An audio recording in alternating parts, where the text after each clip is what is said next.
The Galactic Senate, a grand assembly of the most advanced alien civilizations, had never faced defiance. Sitting in their opulent chamber filled with shimmering lights and floating holographic displays, they viewed themselves as arbiters of galactic order. Representatives of countless species murmured among themselves, their voices merging into a chaotic hum of disdain and arrogance. At the center of it all stood High Chancellor Velka, a towering figure with translucent skin shimmering under the Senate's ethereal glow. His voice boomed through the chamber. Humanity, he declared, a reckless and primitive species, poses a threat to the stability of our galaxy. They breed chaos, their technology barely beyond combustion engines, and yet they dare venture into our domain. Velka's declaration was met with laughter, a symphony of guttural, high-pitched, and mechanical sounds from the alien dignitaries. The consensus was clear: humanity was an upstart species that had grown too bold for its own good. A luminescent delegate from the Zarthan cluster spoke with a melodic sneer. They lack the sophistication to even comprehend galactic diplomacy. War with them will be mercifully brief. Another representative, a hulking beast from the Krevok Dominion, rumbled, their planet will burn before their species even understands what hit them. The Senate's decision was swift. The vote to declare war passed unanimously, the holographic tally shimmering above them in bold green light. Victory was assumed, as natural as the rising of a star. A transmission was sent to Earth's United Defense Council. The message was laced with contempt: surrender or face annihilation. Back on Earth, humanity's leaders received the threat with stoic resolve. In a secure underground command center, generals and scientists gathered around a massive digital display showing the incoming alien armada. The air was thick with tension, but there was no panic. General Malik, a seasoned strategist with silver-streaked hair, leaned forward. "They think we're helpless," he said calmly. "That's their first mistake." Dr. Elena Vasquez, a leading AI specialist, nodded. "And underestimating us will be their last." The official response to the Senate's declaration was brief and unwavering: message received. Good luck. The Galactic Senate scoffed at the reply, dismissing it as the bravado of a doomed species. They expected humanity to crumble, to beg for mercy. But they had no idea what humanity was capable of when pushed to the brink. As the Senate convened to celebrate their inevitable victory, humanity prepared in silence. What the aliens saw as arrogance was humanity's quiet determination. The stage was set, the war declared. The Galactic Senate had made their move, confident in their superiority. They didn't realize they had just awoken a force far more formidable than they had ever imagined. The Galactic Senate's war fleets surged through space, their ships gliding with precision and deadly intent. Massive dreadnoughts bristling with energy weapons led the charge, supported by swarms of agile fighters. Alien admirals, seated in command chairs surrounded by glowing tactical displays, issued confident orders. Victory was a foregone conclusion, or so they believed. Their confidence began to waver when the fleet reached Earth's outer defenses. Instead of a direct confrontation, they encountered a vast field of electromagnetic anomalies that scrambled their targeting systems. Communications faltered, navigation grids flickered, and entire squadrons drifted aimlessly. The alien commanders snarled in frustration. "Primitive tricks," one growled. "Sweep them aside." But these were no mere tricks. Earth's engineers had devised a decentralized defense network, integrating AI-driven algorithms that adapted in real time to alien strategies. Autonomous drone swarms, sleek and deadly, weaved through the chaos, tearing through the enemy's formations with surgical precision. Meanwhile, hidden railgun platforms on the Moon unleashed devastating kinetic strikes, shattering alien vessels with pinpoint accuracy. The Galactic Senate's ships, designed for traditional space combat, were ill-prepared for humanity's unconventional tactics. On board one of Earth's command stations, Dr. Elena Vasquez monitored the unfolding battle. Her AI system, nicknamed ours, was coordinating the defense with cold efficiency. "They're predictable," she observed. "They rely too much on brute force and centralized command." General Malik nodded grimly.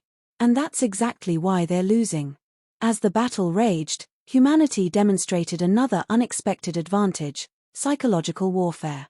Hijacking the aliens' communication networks, human operatives broadcast unsettling messages directly into enemy ships. Strange audio loops and cryptic warnings played on the fears of the alien crews. Panic spread like wildfire.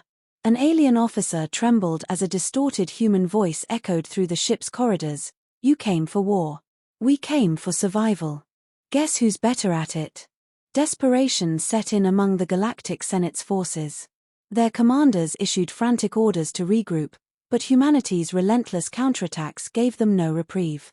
Stealth bombers cloaked in advanced camouflage technology infiltrated deep behind enemy lines, targeting command vessels with devastating precision. One by one, the Senate's ships exploded in brilliant bursts of light, their debris scattering across the void. The once mighty fleet was unraveling before their eyes. In a final act of defiance, a massive alien battleship attempted to break through Earth's defenses. But humanity was ready. Coordinated railgun and drone strikes disabled its propulsion systems, leaving it adrift. Elite human forces boarded the crippled vessel, securing its advanced technology for reverse engineering. As the battle subsided, the shattered remnants of the alien fleet limped away, their arrogance shattered. The Galactic Senate had expected a swift and decisive victory. Instead, they were learning a hard truth: humanity, when threatened, was a force unlike any other. The war was far from over, but the tide had turned. Humanity had proven they were not just survivors, they were innovators, warriors, and strategists capable of defeating even the most advanced civilizations in the galaxy. The Galactic Senate's response to the unexpected failure of their initial assault was panic. Alien commanders scrambled to reorganize what little remained of their once mighty fleet. But it was too late. The damage had been done. Humanity had already gained the upper hand. For weeks, the human forces struck relentlessly, picking off the remnants of the Senate's armada with surgical precision. It wasn't just the battle tactics that had shifted the tide, it was the sheer unpredictability of humanity's approach. Their ships, often appearing outmatched in sheer firepower, used guerrilla tactics to destabilize entire enemy formations. Each alien battle fleet that entered the solar system found itself ambushed and outmaneuvered by human ingenuity. The aliens, with their advanced technologies and vast resources, were slowly realizing that their greatest strength, their technological superiority, was being exploited against them. Humanity's adaptability had transformed their greatest weakness into an unbreakable advantage. In the heart of the alien command structure, the realization grew: they couldn't win. Reports flooded in, each one more dismal than the last.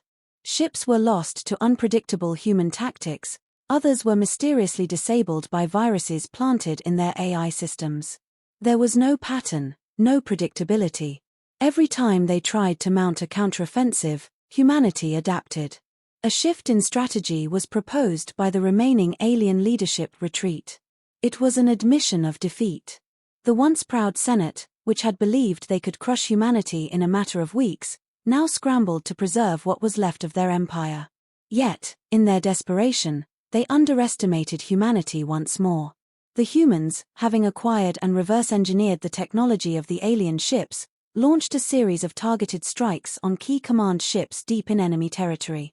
These were not just conventional attacks. Humanity was now using alien technology against the invaders. The Senate's flagship, the colossal vessel known as the Dreadnought, the symbol of their power and authority, found itself surrounded. The sheer weight of the battleships was no match for the tactical brilliance of human forces. Stealth ships, fitted with alien tech, disabled its defensive shields before drones penetrated its hull, boarding the flagship. The Senate's most important command center was infiltrated and dismantled from within. The news spread quickly across the remaining alien fleets. The Senate's greatest symbol of power had been reduced to a floating wreck. Panic set in as the remaining fleet commanders realized their forces were scattered, leaderless, and hopelessly outclassed. Messages of surrender began to trickle in, though the Senate leadership still clung to their delusions of victory. They were shattered, their empire crumbling at the hands of a species they had once dismissed as insignificant. What was left of their forces turned their guns inward, pointing at their own command stations, unwilling to face the shame of total defeat. Humanity, however, had no time for mercy. The message was clear: the Senate's reign of terror had come to an end. Their forces were obliterated one by one, their leaders captured or neutralized. Earth stood triumphant, a symbol of resilience and tenacity. The Galactic Senate, now fractured and broken, had underestimated humanity's capacity to not only survive but to conquer. The final victory wasn't just a result of technological prowess, but the strength of human will, a lesson that the Senate would never forget. Humanity had won. The Galactic Senate, once brimming with arrogance and confidence, now faced its utter humiliation. The alien fleets were decimated, their leaders captured or in hiding, and their empire in ruins. What was left of the Senate's forces was a scattered remnant, clinging to the hope that some faction of their galaxy could rise again. But the truth was undeniable. They had failed, and humanity was no longer the weak species they had once believed it to be. The final surrender came not in the form of an offer, but an undeniable demand. The humans had crushed their enemies, and now it was the Senate that would bow before them. Earth's representative, a quiet yet resolute leader who had once served in the shadows, now stood in the spotlight. There was no grand speech, no flourish. Just the simple, unyielding declaration: surrender, or face total annihilation. High Chancellor Velka, who had once so confidently declared humanity's doom, now trembled before the very force he had dismissed. His once imposing figure now seemed small, as the weight of his failures bore down upon him. The words that left his mouth were scarcely audible, filled with disbelief and horror: "We surrender." It was a moment that would echo through the annals of galactic history. The Senate, the galaxy's supposed rulers, were brought low by the most unexpected of enemies. The collective pride of thousands of years of alien civilizations shattered in an instant. The once proud species, who had assumed their place as supreme beings, had to reconcile with the fact that they were now nothing more than subjugated conquerors. But humanity didn't gloat. There was no need for grandiose displays or victory speeches. Earth's leaders had made it clear from the outset: they fought not for domination, but for survival. And in the end, they had won. The terms of the surrender were swift and absolute. The Galactic Senate would cede control of vast portions of their territory to humanity, their fleets disbanded, their leaders stripped of their titles. Any remaining pockets of resistance would be dealt with swiftly. Those who had once stood above the rest of the galaxy were now forced to reckon with the cost of their arrogance. For the first time, the galactic stage was no longer controlled by the Senate. The survivors, once the rulers of 1,000 worlds, were now pawns in a game they had never anticipated. The galaxy now recognized humanity as a force to be reckoned with, not because of their technology or weapons, but because of their unwavering spirit and their unyielding will to survive. As Earth took its place at the center of galactic diplomacy, the words of the Senate's final transmission echoed in the minds of all who had witnessed the collapse: "We surrender." A simple admission that resonated with the truth of the galaxy's new order. In the aftermath, humanity stood tall. No longer the underdogs, no longer the ones to be underestimated. A new era had dawned, one in which humanity would carve its place among the stars, not through force alone, but through the very qualities that had led them to victory: resilience, innovation, and an unbreakable will.